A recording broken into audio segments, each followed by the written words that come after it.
আসসালামু আলাইকুম গাইস, চলে এসেছি মিত্রা রান্নাঘরে। আপনাদেরকে স্বাগতম। আজকে দেখাবো আমি তালের রস বড়া বানিয়ে। এই তালের পিঠাটা খেতে খুবই মজা হয়।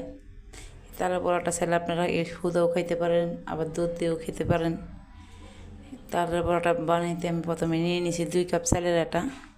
এখানে দিয়ে দিয়েছি পরিমাণ মতো লবণ, সামান্য পরিমাণ খাবার সোডা, দিয়ে দিয়েছি আমি চিনি, 1 কাপ চিনি দিয়ে এখন আমি ভালো করে মাখিয়ে নিব।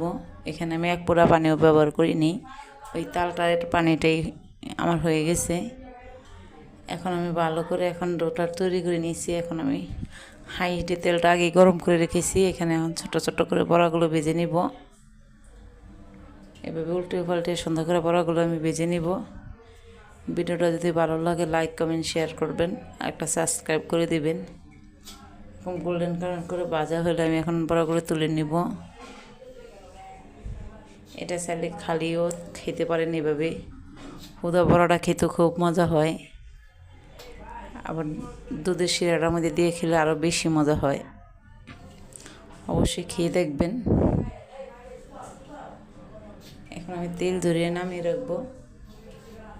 সুন্দর দেখেন বড়াগুলো আমার কি সুন্দর ভাজা হয়ে গেছে, একদম গোল্ডেন কালার করে ভেজে নেবেন। এখন আমি দুধ গরম করে নিব। এখানে আমি মোট 2 কাপ দুধ নিয়েছি, মানে আধা লিটার। এখানে দিয়ে দিয়েছি আমি 2টা এলাচ, দিয়ে দিয়েছি 1 টুকরা দারচিনি আর 2টা তেজপাতা দিয়ে দিয়েছি আমি এখানে 2 চামচ চিনি দিয়ে এখন দুধটা আমি ভালো করে জাল দিয়ে নিয়েছি। এই দুধটা আমার ঘন করার কোনো প্রয়োজন নাই।